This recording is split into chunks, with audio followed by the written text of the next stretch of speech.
안녕하십니까. 가나안 성도교회 조청관 전도자입니다. 이제 가나안 성도교회 일요 예배를 시작하도록 하겠습니다. 묵도하심으로 예배를 시작하겠습니다.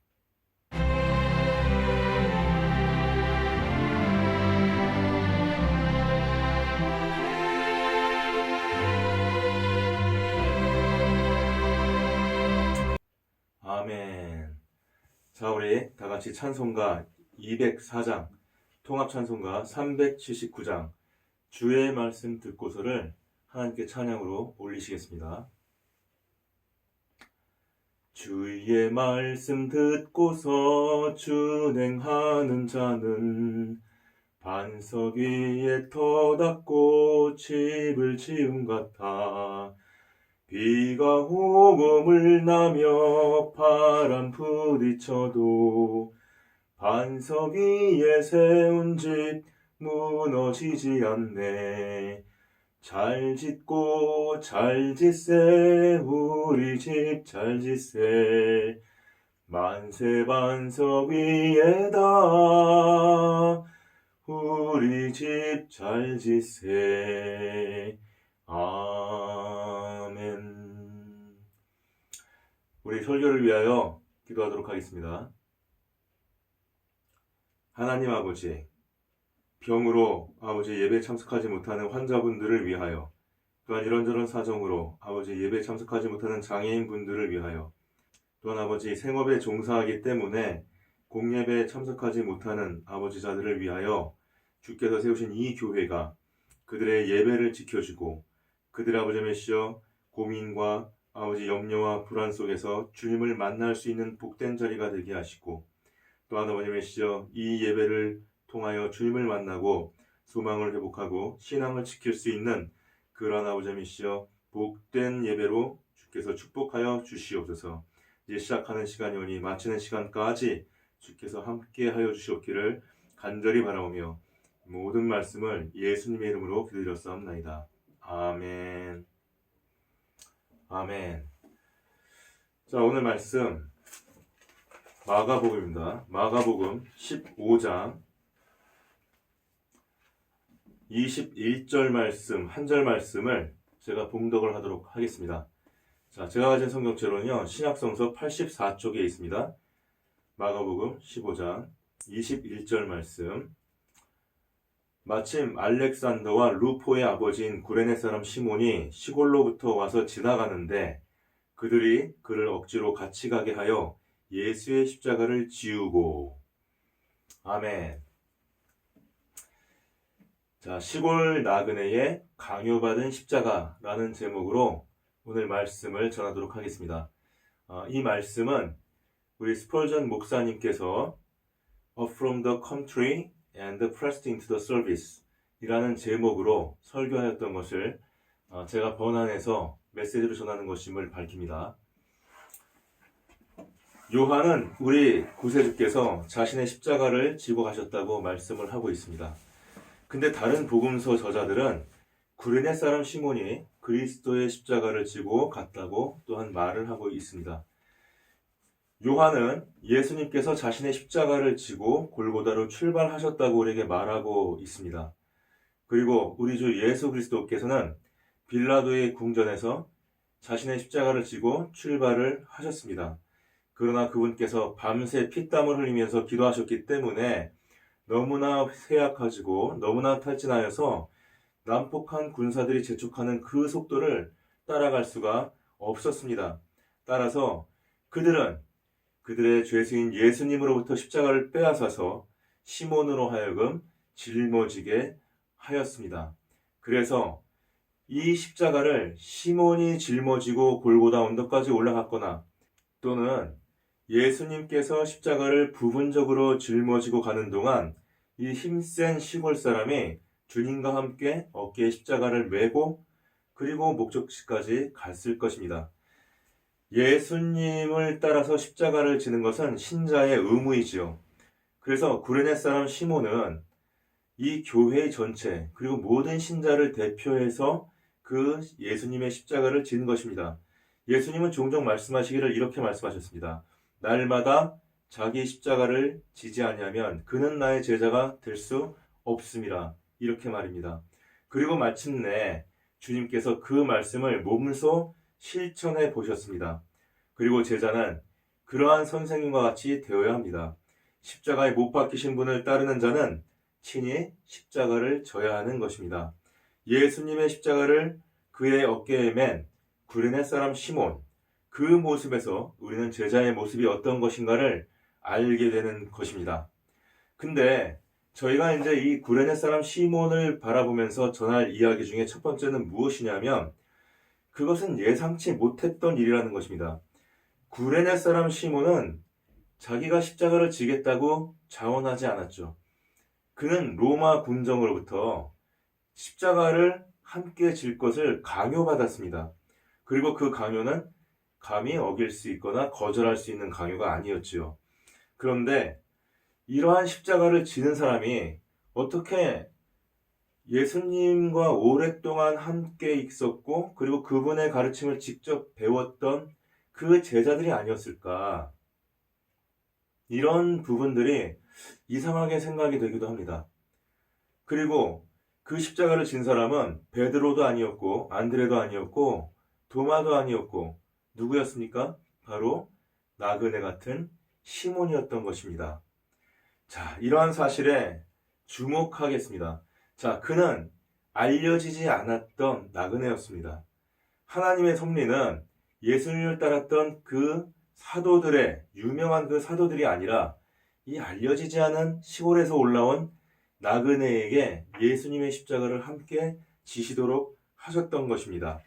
그런데 제가 감동하기는 지금 이렇게 그리스도의 십자가를 져야 하는 어떤 사람, 비록 알려져 있지 않고 또는 의도되어 있지 않은 것 같았지만 그 예수님의 십자가를 져야 할 사람이 지금 이 예배를 함께하는 분 중에 있다는 것입니다. 성도 여러분, 하늘에 계신 우리 아버지 외에는 아무도 여러분을 알지 못합니다. 아버지께서는 지금 이 시간 감동받는 여러분이 있어야 할 그 섬김의 장소로 지금 여러분을 인도하고 계십니다. 여러분, 우리가 교회를 핍박했던 사울을 한번 생각해 보십시오. 그 사울이 드디어 사람이 변하여서 신앙을 갖게 되고 그 다음에 예수님을 전하고 다닐 때 사람들이 뭐라 그랬습니까? 아, 사람이 변하였다. 이 사람이 그 사울이 맞느냐? 이렇게 말하지 않았습니까? 급속한 변화가 바로 그 다소 사람 사울에게 일어났던 것입니다. 근데 그 당시 이스라엘에는 사울이라는 이름을 가진 사람들이 굉장히 많았습니다. 그럼에도 불구하고 하나님께서 주목하신 사람은 바로 오히려 예수의 제자들을 핍박했던 다소 사람 사울이었던 것이지요. 그래서 지금 이 예배를 함께하는 여러분이 어떤 상황이건 또한 어떤 입장에 계신 분이건 간에 여러분이 다섯 사람 사울처럼 예수님 앞으로 급속하게 돌아오고 그리고 이제까지 살았던 그 평범한 인생을 떠나서 이제는 예수님을 본격적으로 만나는 그 복된 시간이 되시기를 주님의 이름으로 축원을 드립니다. 자, 그 다음에 우리가 주목할 것은 이 시몬이 그리스도의 십자가를 질 어떤 적임자는 아니었던 것 같습니다. 왜냐하면 그는 이제 막 시골에서 올라온 나그네였기 때문입니다. 그는 어디에서 왔습니까? 그는 약 1280km 정도 떨어진 예루살렘에서 이 아프리카 북부에 있는 트리폴리라는 지역에서 왔습니다. 그 트리폴리라는 지역에는 그 당시에 유대인들이 많이 살고 있었습니다. 그런데 그 트리폴리에서 아마도 이 시몬은 로마의 군선인 갤리선을 타고 욥바로 왔을 것입니다. 욥바는 예루살렘의 서북 쪽에 약 56km 정도에 있는 예루살렘으로 향하는 어떤 관문이라고 할 수 있는 항구이죠. 그 다음에 그는 거기서 또 어떤 여행을 했습니까? 그는 거기서 또한 배를 타고 예루살렘으로 들어왔을 것입니다. 여러분, 1280km 정도 된다면 우리나라 이 서울에서 부산까지 거리가 빨리 갈 수 있는 도로의 길이로 따진다면 약 380km. 그 다음에 직선거리로 본다면 약 330km입니다.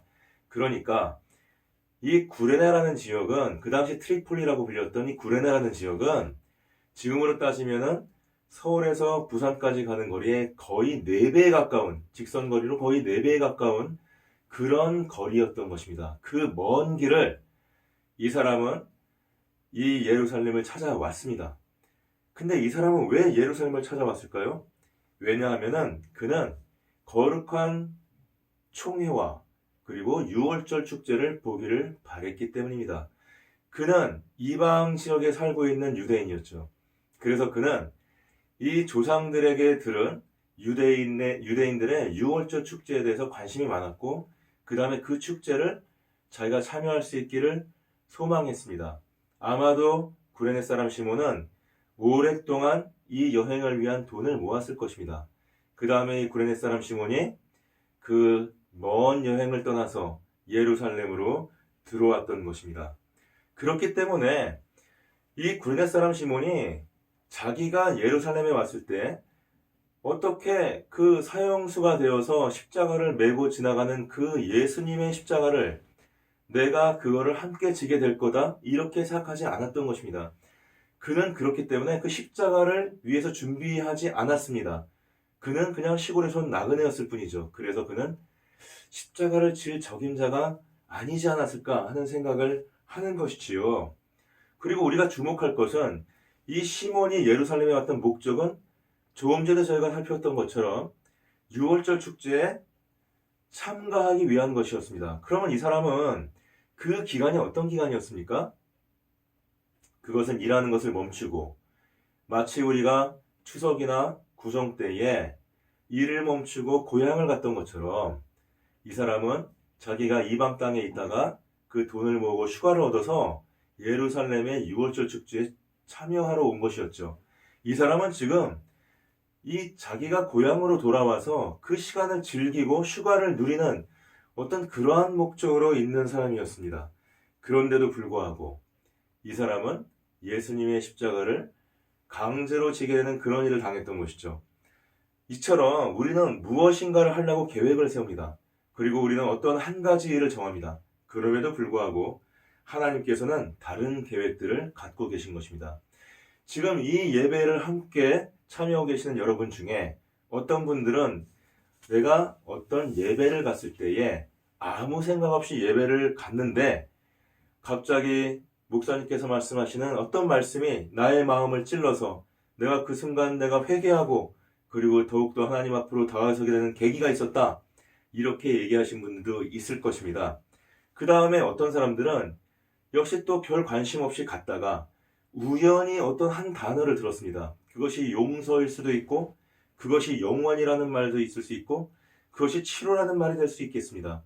근데 그 한마디의 말을 듣고 갑자기 그 영혼은 그 하나님의 메시지에 잡혔습니다. 그리고 그의 골수를 쪼개고 그의 인생을 점령하기 시작하는 그 성령에게 그의 마음을, 그의 온 생애를 바치기 시작했던 것입니다.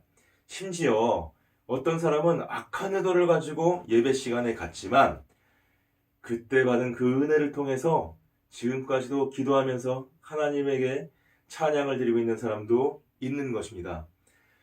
이 특별한 시간에 지금 이 시몬도 그 예수님께서 십자가를 지고 올라가는 그 특별한 시간에 아무 생각이 없이 그 자리를 지나가고 있었습니다. 그 자리가 어떤 자리였습니까? 그 자리는 많은 사람들이, 군중들이 이렇게 서가지고 예수님께서 피범벅이 되어서 비틀비틀하면서 십자가를 지고 가는 모습을 안타까운 마음으로 바라보고 있었습니다. 그 중에는 눈물을 흘리는 사람도 있었습니다. 그래서 예수님께서 뭐라고 하셨습니까? 예수님을 바라보며 슬피 울고 있는 여인들을 향해서 예수님께서는 이렇게 말했습니다. 나를 위하여 울지 말고 너희와 너희 자녀를 위해서 울라. 이렇게 말입니다. 하지만 시몬은 거기에 서서 이 사람을, 예수님을 바라보지도 않았습니다. 그냥 지나가고 있었던 것이죠. 그는 이 불쾌한 현장을 빨리 벗어나서 자기가 유월절 축제를 누릴 수 있는 그 성전으로 빨리 가고 싶어 했던 것이죠. 그는 조용히 그 자리를 지나가고 있었습니다. 그는 거기서 벌어지는 일에 관심이 없었지요. 그는 오직 자기가 하는 일에만 열중을 하고 있었던 것입니다. 바로 그 순간 난폭한 손이 시몬의 어깨를 붙잡았고 그 다음에 그 라틴어로 로마 병정에 격한 말을 쏟아내면서 명령을 내리기 시작했습니다. 그것은 무엇이었습니까? 그것은 바로 바로 이자와 함께 십자가를 네가 져라, 이런 것이었습니다. 그것은 강제로 십자가를 지는 사건이었습니다. 하지만 그것은 지금 우리가 볼 때에 불가항력적인 하나님의 은혜라고 말할 수가 있는 것입니다. 왜 그렇습니까? 오늘 본문 말씀에 보면 마가가 말하기를 그가 이 알렉산더와 루포의 아버지라고 소개하고 있습니다. 마가가 복음서를 쓸 당시에 마가는 베드로전서 5장 13절에 보면 내 아들 마가다고 말을 할 정도로 어렸던 사람입니다. 그러니까 사도들보다는 한 세대 다음 사람이에요. 그래서 마가가 복음서를 쓸 그 당시가 되었을 때에 그때는 예수님께서 돌아가신 이후에 기간이 지났을 때입니다. 근데 그 기간이 지났을 때 뭐가 있었다는 것입니까? 이 구레네 사람 시몬의 아들이 있었다는 것이죠. 그 아들의 이름은 알렉산더고 한 사람은 루포였는데 복음서를 쓰는 마가가 바로 그 두 아들의 이름을 기억하고 있다는 것이죠. 그래서 그 아들을 기억해서 그 이름을 통해서 지금 이 시몬을 소개하고 있지 않겠습니까? 그 다음에 만약에 시몬의 이 아들들이 바울이 로마서 16장 13절에서 이렇게 말을 했습니다. 루포와 그의 어머니에게 문안하라. 그의 어머니는 곧 내 어머니니라. 자, 바울 선생이 굳이 그 로마서를 쓰면서 루포라는 말을 기억을 하고 있고 그 다음에 그 어머니, 그 루포의 어머니라면 누구죠? 바로 구레네 사람 시몬의 아내가 되는 것이죠.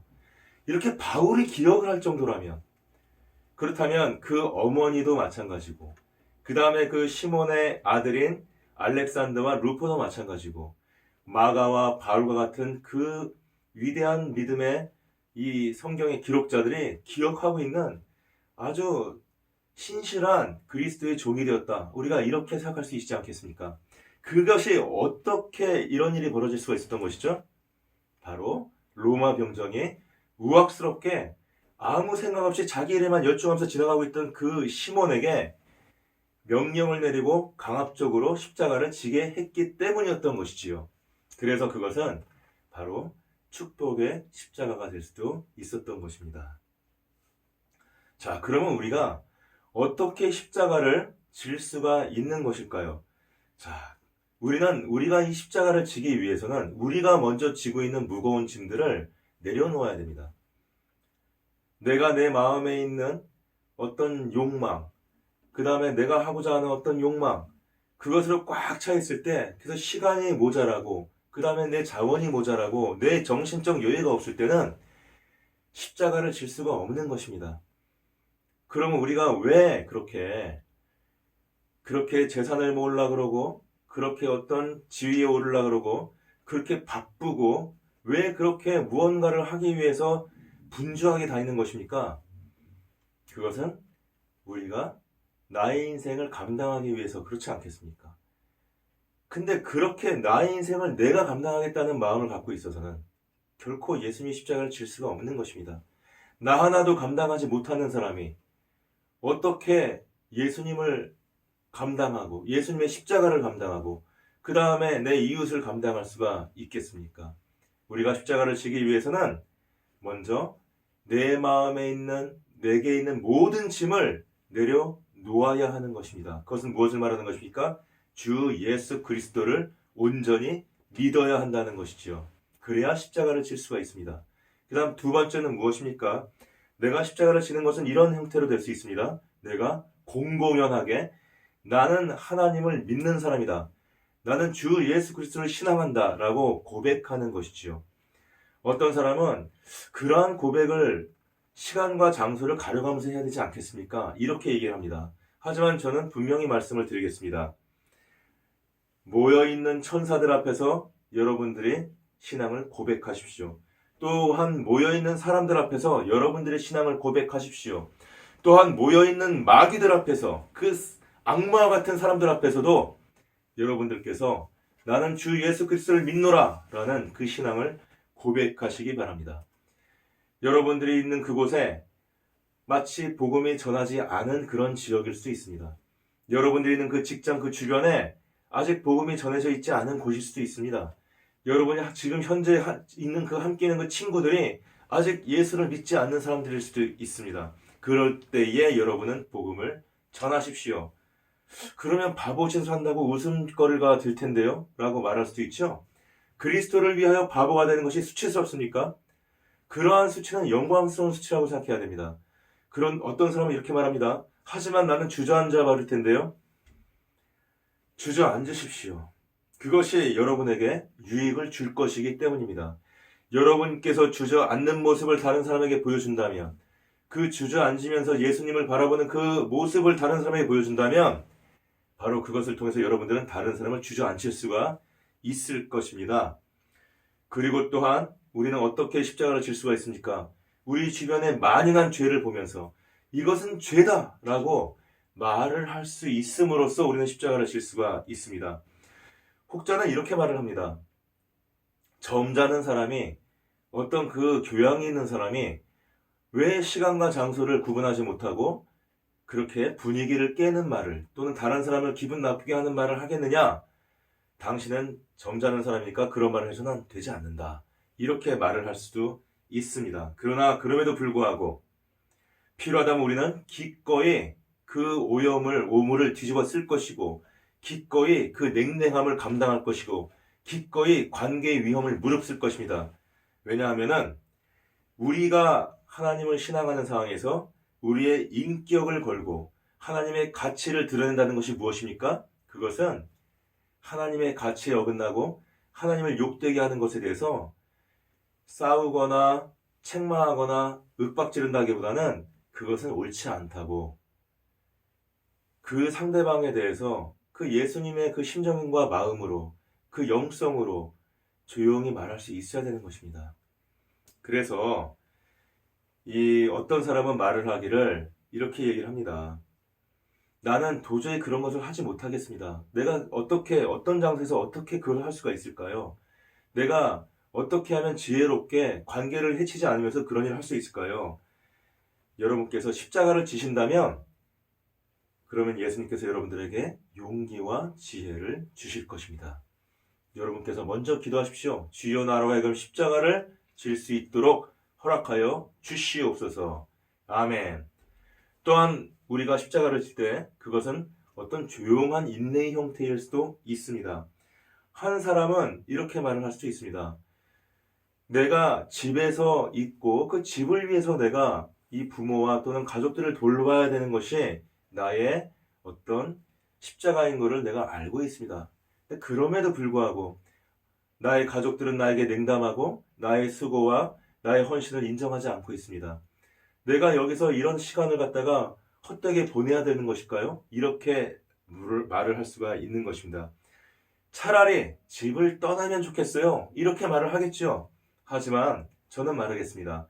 자매님, 그리고 형제님, 집을 떠나지 마십시오. 지금 자매님이 계신 그곳에서, 지금 형제님이 계신 그곳에서 어두운 곳에 불을 밝히는 그 불처럼 하나님께서는 자매님과 형제님을 보낸 것입니다. 저 시내에 가면 휘황찬란한 불빛들이 있고 수많은 가로등들이 있겠지만 거기에는 너무나 많은 불빛이 있기 때문에 형제님이나 자매님은 거기 필요가 없습니다. 형제님이나 자매님이 있어야 할 곳은 어디입니까? 어두운 곳을 밝히는 바로 이곳입니다. 이렇게 말입니다. 그 어두운 곳을 밝히는 등불의 역할, 비록 그 등불이 필요하지 않은 것 같아도, 그 등불의 어떤 이 밝음을 갖다 고마워하지 않는 것 같아도, 그럼에도 불구하고 그 어둠을 밝히고 있는 그것이 바로 형제님과 자매님의 사명이라고 이렇게 말을 하겠습니다. 그래서 우리는 이렇게 기도하라고 권하겠습니다. 나는 지금 내가 있는 곳에 머무르면서 내가 이 문제와 싸워서 이길 것이고, 그리고 내가 말하는 것은 인격과 모범으로, 친절과 예의로, 그리고 사랑으로 예수님을 위하여 이 자리에서 내가 반드시 이기리라. 이렇게 기도하시고 이렇게 구하시기 바랍니다. 그 다음에 또 어떤 일이 있습니까? 여러분들이 어떤 직장을 다니고 있을 수가 있습니다. 여러분들이 그 직장에서 거기 있는 사람들이 조금 전에 이 형제와 자매들처럼 그 가족들이 냉담했던 것처럼, 그 가족들이 인정하지 않았던 것처럼, 그 직장에서 내가 인정받지 못하는 것 같고, 그 직장에서 많은 사람들이 나와 친하지 않은 것 같고, 그 직장에서 많은 사람들이 다른 사람들끼리만 친하고 나는 뭔가 좀 외따로 떨어져 있는 것 같은 그런 느낌을 받을 때가 있습니다. 자, 그럴 때에 나는 이 직장을 떠날 거야. 이렇게 말을 하시겠습니까?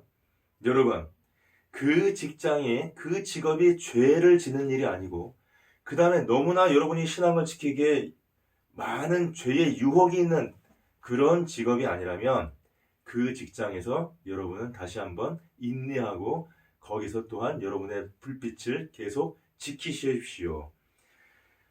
만약 여러분의 그 짐이 무겁거든, 그러면 그 등을 구부리십시오. 처음에는 짐이 엄청나게 무거울 것입니다. 외로울 것입니다. 견디기 어려울 것입니다. 그럼에도 불구하고 그 짐을 지는 그 등은 쓰라릴 것이고 그 짐이 무겁겠지만, 하지만 예수님의 십자가를 진다는 그 마음으로 그 짐을 지고, 내가 예수님의 십자가를 지기 위해서 저 골고다 언덕까지 내가 함께 간다는 마음으로, 주님께서 걸어가신 그곳을 나도 걸어간다는 마음으로 버티는 그 순간순간, 그 마음을 통해서 여러분은 오히려 강건해질 것입니다. 여러분에 대한 그 냉담, 여러분을 외롭게 했던 그런 것들, 여러분을 인정하지 않았던 것들이 오히려 여러분을 강하게 만들고, 여러분을 성숙하게 만들고, 좀 더 큰 여러분들의 인생과 사역을 감당할 수 있는 그러한 사람으로 여러분들을 만들게 될 것이기 때문입니다. 자, 그 다음에 우리가 이제 주목할 것은 무엇입니까? 이 구레네 사람 시몬에게 십자가를 지는 어떤 그 계기가 됐던 것은 바로 로마 병정의 강권하는 강압적인 손이었다는 것이지요. 로마 군대의 거친 손이 시몬의 어깨를 두드렸습니다. 그리고 그 시몬에게 어떻게 보면 겁나고 움츠러들고 막 빠져나가려고 하는 그 시몬을 강하게 붙잡아서 십자가를 지도록 만들었던 것입니다. 지금 저와 여러분에게 오는 그러한 강권은, 이 십자가에 대한 강권은 그러한 억압되고 그런 억척스러운 강권은 아닙니다. 그건 어떠한 강권이겠습니까? 왜 저와 여러분은 지금 이 예배를 드리고 있습니까? 왜 저와 여러분은 지금 예수님께 우리 신앙을 고백하고 그분을 찬양하고 그리고 예배로서 그분에게 영광을 돌리는 것입니까?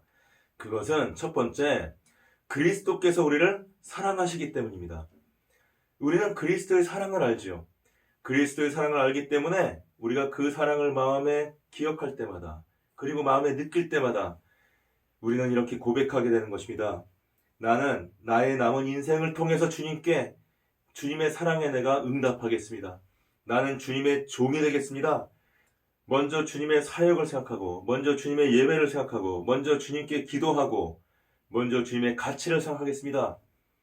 그 다음에 내가 직장 일을 생각하고, 그 다음에 내가 공부와 연구와, 그 다음에 나의 승진과, 그 다음에 우리 가정에 건사를 하고, 그 다음에 가정의 식구들에게 봉사하고, 그리고 이 가정의 곡식과 그리고 필요한 것들을 채우는 것들을 내가 생각하겠습니다.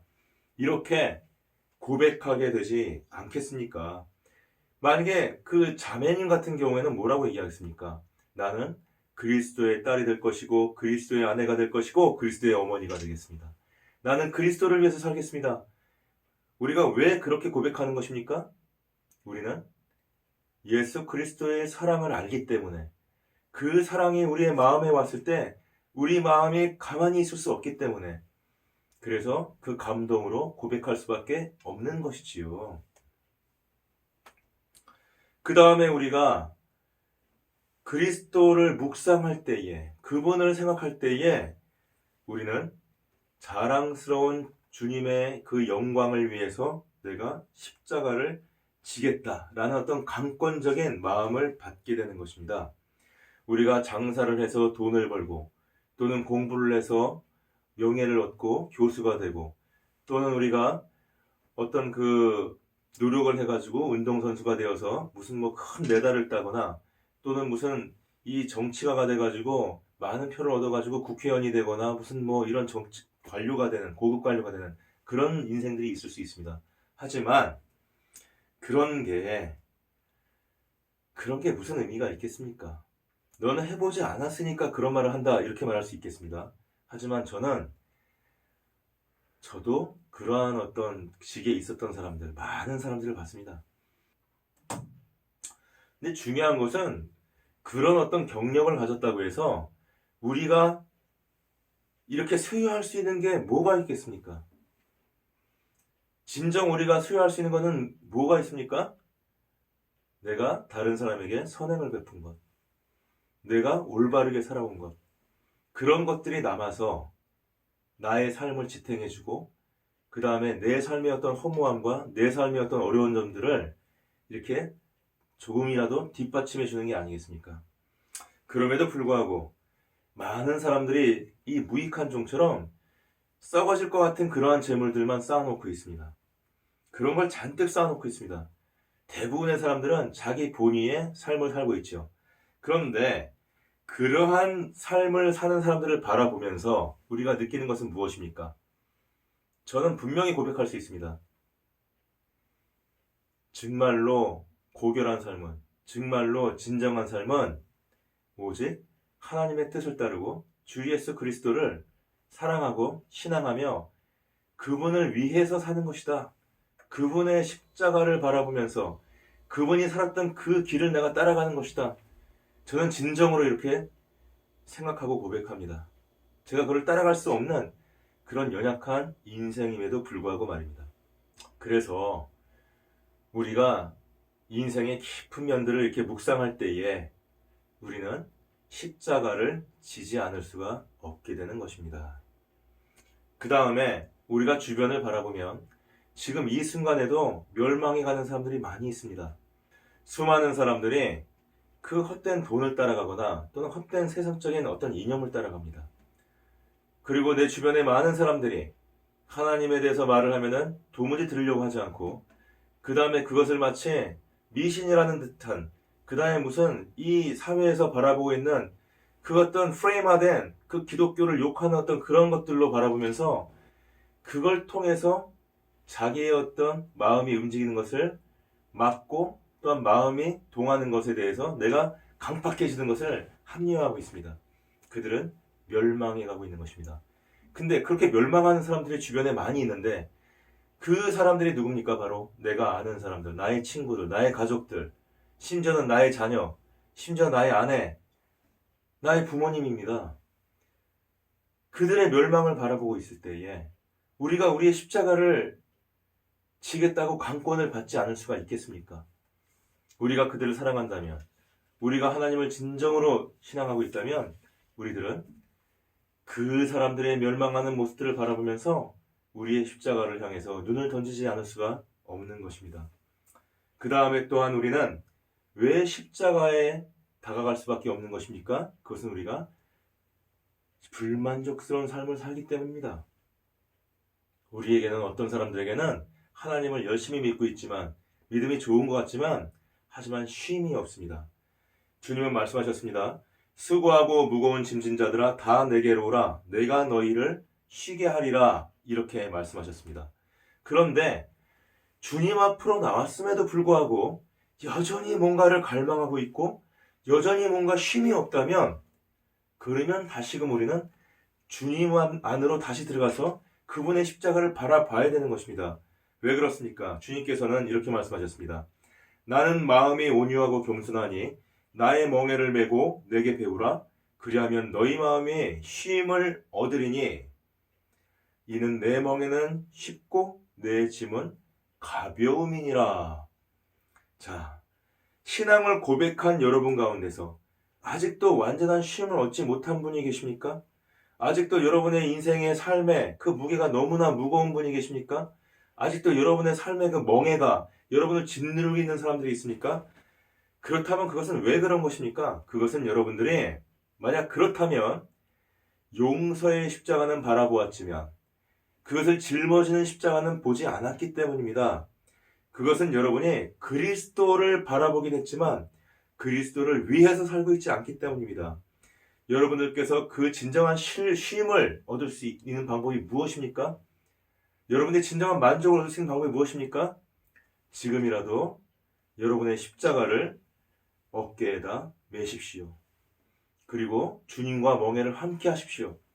그러면 주님께서 말씀하신 것처럼 여러분의 그 세상에 살아가는 그 짐의 멍에는 가벼워질 것이고 여러분은 쉼을 얻게 될 것입니다. 그렇기 때문에 우리는 그 십자가를 지지 않을 수가 없는 것이지요. 그 다음에 십자가를 지는 일은 복된 일입니다. 시몬은 십자가를 짐으로써 그리스도와 교제하게 되었습니다. 십자가를 졌기 때문에 그리스도와 만났고 그 다음에 그리스도의 얼굴을 바라볼 수가 있었던 것이죠. 우리가 주님을 위해서 고난을 받을 때, 주님을 위해서 뭔가 어려운 일을 당할 때에 그때 우리는 진정한 주님의 모습을 깨달을 수가 있습니다.